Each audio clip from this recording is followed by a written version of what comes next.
Всем привет! Меня зовут Мэри Грин, и это кулинарное шоу Mellow Taste. Сегодня мы расскажем и покажем, как разнообразить обычный будний завтрак. Приготовим нежные, тающие во рту сырнички с апельсиново-яблочным джемом. Поехали!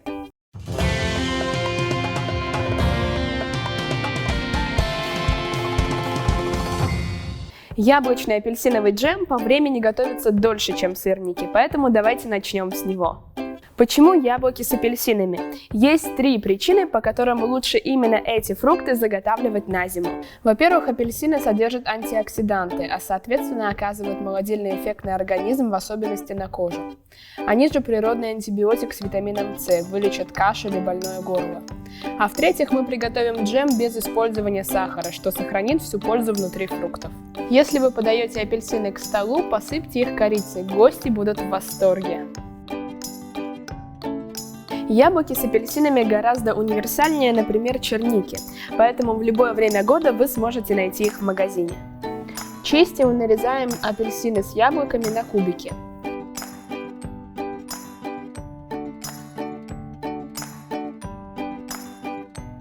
От шкурки апельсина отрезаем цедру и тоже нарезаем на кубики. Ставим фрукты на огонь, ждем, когда они пустят сок, и варим еще 40 минут. Джем варится без нашего участия. Очень здоровский аромат уже витает в воздухе у нас на кухне. Самое время заняться сырниками. Когда ваш джем уже будет готов и вы разольете его по баночкам, то на приготовление завтрака в виде сырников вы будете тратить максимум 15-20 минут. Овсяные хлопья нужно превратить в муку с помощью кофемолки. Вы, конечно, можете купить овсяную муку из магазина или пшеничную использовать, но гораздо ароматнее и вкуснее будет перемолоть свежий геркулес в кофемолке. На выходе должен получиться 1 стакан молотых овсяных хлопьев. Отлично, хорошая структура, это определенно лучше обычной муки. Чтобы соединить все ингредиенты для сырников в единую смесь, готовую для жарки, возьмите блендер. В блендер отправляем 150 грамм твердого тофу.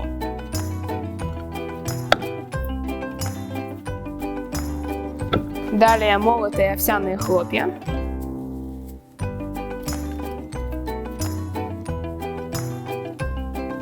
Специи.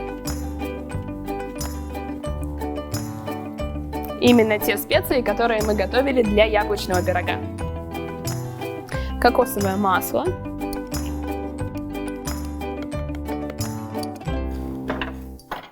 Поливаем лимонным соком. И сиропом агавы.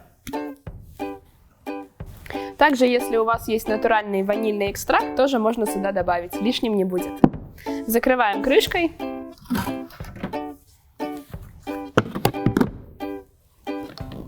И взбиваем.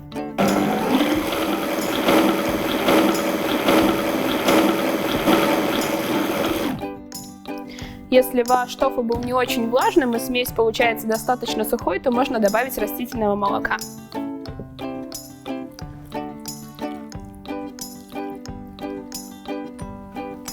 И еще разок взбиваем.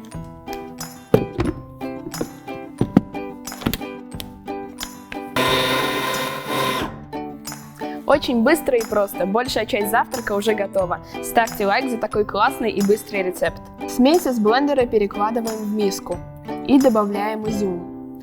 Уже после работы с блендером, чтобы он остался целым в сырничках. Еще разок перемешиваем. Предлагаю вам попробовать сделать сырники немножко гламурными. Для этого возьмем сублимированную черную смородину.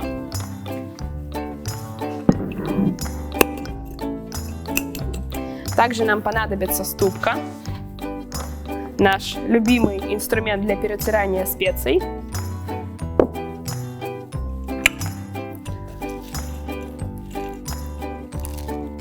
Я засыплю 2 горсточки черной смородины. И при помощи ступки перетру ее в порошок.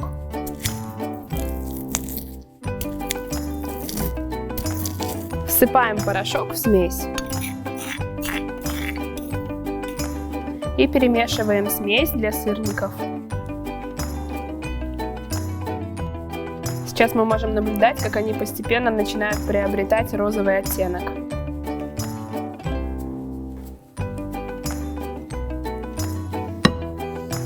Вот это аромат! Сильнее всего чувствуется корица. Довольно известная и часто используемая специя. Но что мы вообще о ней знаем?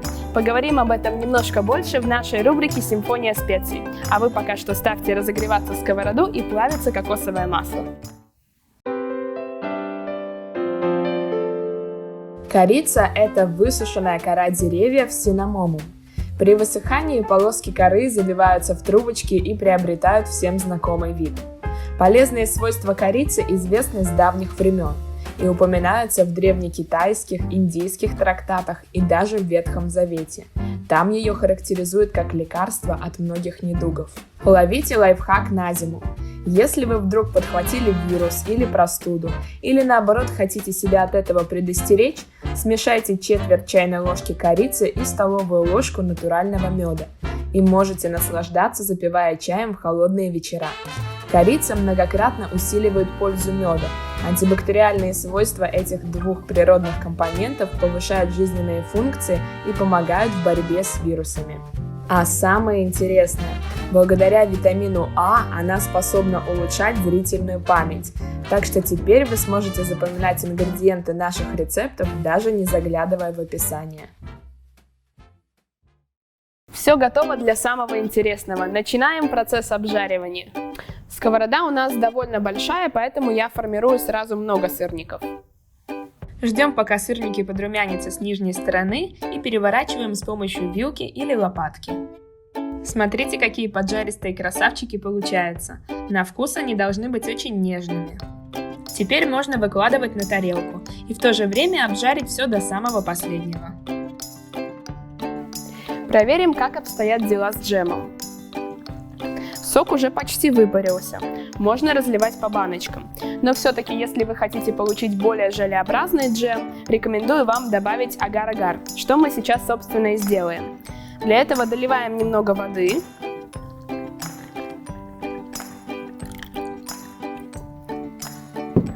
И на этот сотейник, на это количество высыпаем 1/2 чайной ложки агар-агара. И помешиваем джем венчиком до активизации агар-агара. Через пару минут можно снимать с огня и выливать в пиалку для соуса. Теперь у нас готово абсолютно все для вкусного и сытного завтрака. Тарелка с сырниками есть, яблочный апельсиновый джем тоже есть, осталось лишь продегустировать нам и вам. Во время разрезания уже понятно, что они получились мега нежными и аппетитными.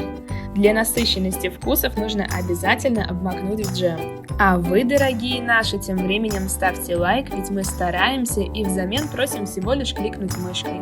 А теперь к итогам. Блюдо однозначно похоже на сырники. Румяные, нежные и с яблочно-апельсиновым джемом самое то. Честно, я бы их не только на завтрак ела. Спасибо вам, что смотрите и готовите вместе с нами. Увидимся в следующую среду. Пока!